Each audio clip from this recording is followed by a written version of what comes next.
Hi, I'm Hilary from Jiggery Pokery Embroidery Kits. I'm going to show you how to do the seed stitch on this first circle on my stitch sampler design. I've started it off already and I'm just going to put a few more stitches in now.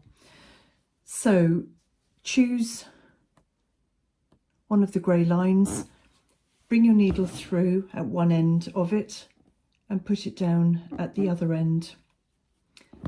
And this stitch is lovely and simple because that's all you're doing. You're just making lots of little straight stitches. Choose which one you want to do next. So I'm going to go for that one. Take the needle down at the other end. Don't forget that on this particular circle you've got the pale orange to do. I've done some stitches in the blue and in the orange, so I would leave that next one blank, ready for the pale orange, and move to another stitch, because you're just aiming for a scattered effect of different colours. You don't have to do the colours exactly the same as I have, just looking for something that gives you a feeling of colours scattered and spread across.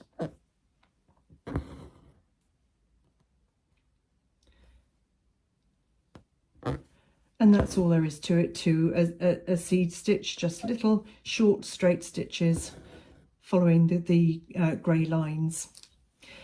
Now the straight stitches on circle number 2 are formed in a very similar way. It's just that they're longer stitches than on the seed stitches, and as it happens on this design they're going in exactly the same way. So here's one I've started and I'll just carry on with it.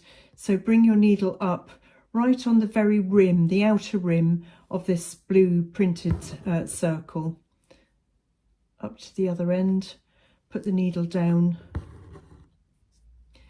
and then bring it across. Because your thread is here, it's easiest to bring it straight across and do the other stitch going back the other way, so that you put the needle down into the circle and then back through like that.